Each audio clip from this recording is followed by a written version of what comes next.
Welcome back to another Film Geek movie review. In just a bit, I am headed out the door to check out the new horror comedy, The Toxic Avenger. The Toxic Avenger is directed by Macron Blair, and it's starring Peter Dinklage, Jacob Tremblay, and Taylor Page. It tells the story of a mild-mannered janitor who happens to fall into a big vat of toxic waste and is transformed into a new kind of superhero, the Toxic Avenger.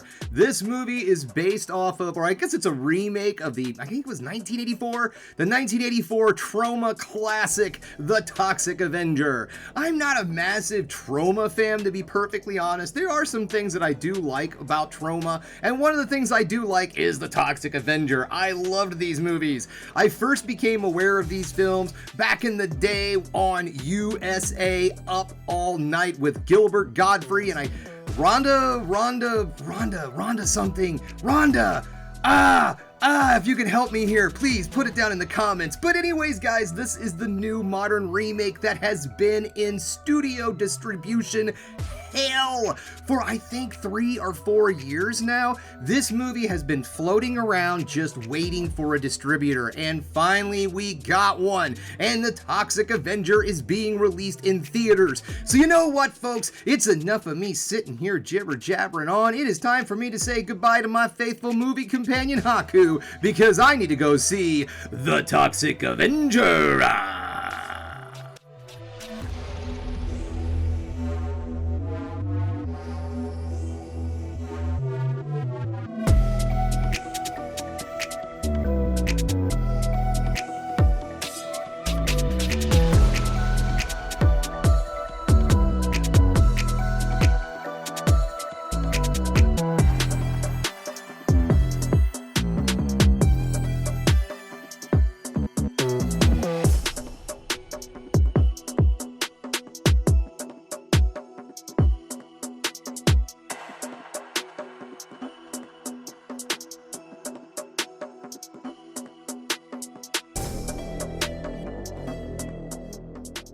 Welcome back, just getting home from The Toxic Avenger, and guys, I had a blast with this movie. I thought this film was a lot of fun from beginning to end, but is it gonna be for everybody? Let's find out. So let's get this party started, shall we? We're gonna get things started with, well, I'm gonna say mixed this time because I don't personally find anything negative about this movie, but I do think that there's gonna be some things that some people find not necessarily for them, and then we're gonna move into the positives that end the video on the ever so important high note. Now, going into this movie, I had heard that this film was going to be an absolute gore fest, that this movie was going to be so vile, so disgusting, it was gonna make your stomach churn. And then at early screenings, people were walking out in total and absolute disgust. Now, is the gore like this? No, not really, to be perfectly honest. I have seen much, much gorier films.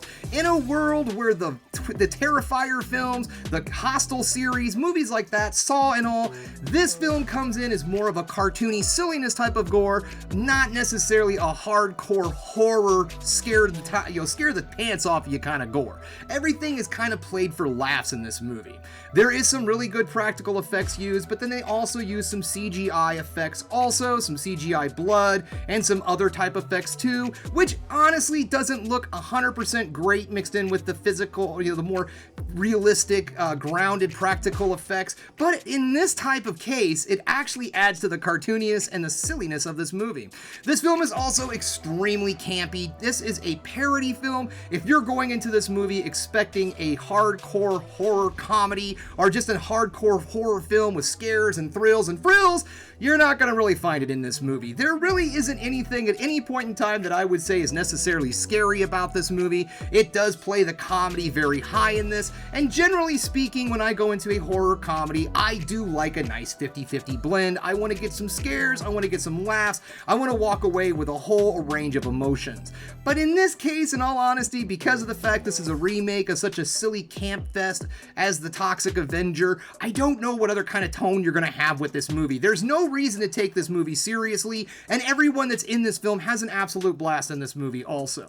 But if you're someone that just cannot take the camp, does not like a lot of gore, you're probably not going to find a lot here. Also, the humor in this movie is really very slapsticky, and it depends a lot, again, on the gore and those type of effects. Again, if that's not your brand of humor, again, not a lot here for you, unfortunately.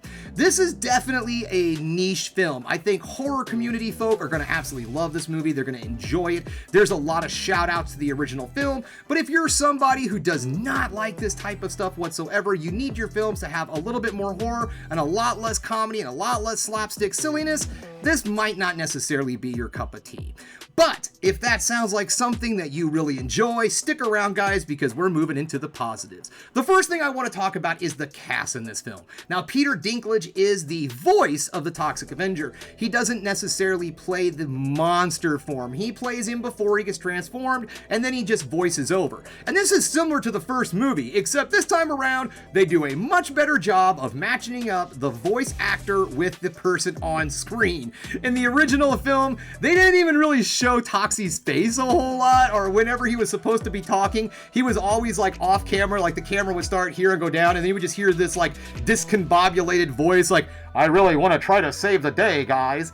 And in this fact, I thought they did a much better job of, putting everything together like that. I did not mention our villains in my intro. Kevin Bacon is outstanding in this film. I thought he was so much fun as our villain. I thought he was magnificent and a lot of fun. I did know that he was going to be in the movie, but I didn't really know how big of a part he was going to play, so I didn't really bring him up in this. Elijah Wood is also in this movie. He plays the sub-villain, hams up the screen, does a great job in makeup and all, emoting and being silly and weird, and I really liked him in this film also. Peter Dinklage is great, even though he doesn't necessarily play the Toxic Avenger. His voiceover is outstanding, and the person that is in the costume does an excellent job on screen also. I really enjoyed the look of Toxie. The makeup is extremely on point in this movie. I like where they decided to go with him, making him cartoony and also kind of gross to look at the same time, but also a little bit on the enduring and friendly side, if you could believe that.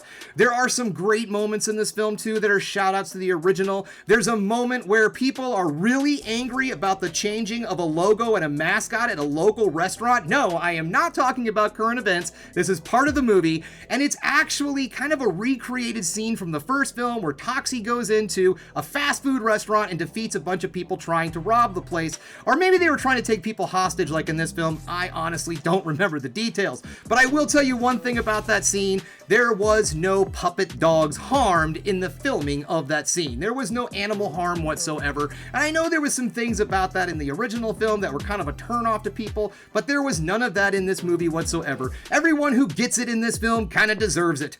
All in all, guys, I would have to say that if you are a lover of absolute parody, silliness, and schlock, you're going to find a lot here. But the film itself does not look cheap. It does not look like it's thrown together. There's a lot of really amazing elements that I thought that the filmmakers used in order to give this movie a very B-movie look to it, but also very modern and very crisp.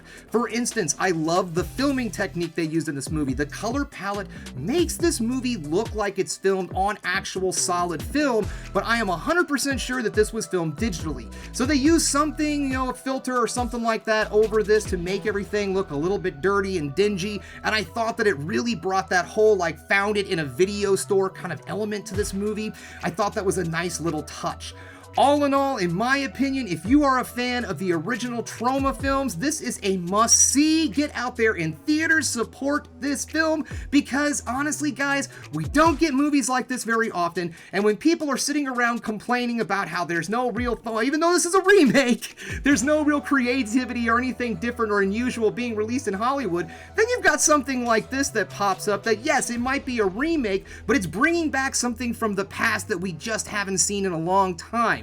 And if you're also a fan of the superhero genre, this film is an absolute spot-on parody to things like that. I really had a lot of fun, and if you're a fan of horror, splatter comedy, splatter horror, and so on, I think you're going to find a lot here. If the very beginning of this, when I was talking about the mix, just kind of grossed you out and all, maybe wait for this one on streaming, if at all. But if you're a fan of this type of thing, definitely get out there, support this movie in theaters so that we can get more fun stuff like this. Well, there you have it, guys. Thanks again for checking out the Film Geek. If you liked what you saw here today, go ahead and subscribe to the channel, ring that bell for notifications, and give me the old thumbs up so I know you like what you're seeing. And if there's one more thing you can do, folks, that is keep watching movies. You know I'm gonna.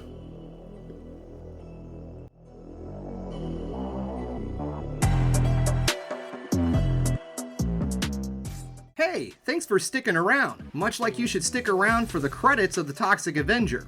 You get a mid-credit scene and a post-credit scene, both of which are kind of fun to watch, so in all honesty, stick around if you want to be able to see the absolute full movie. Thanks again for watching.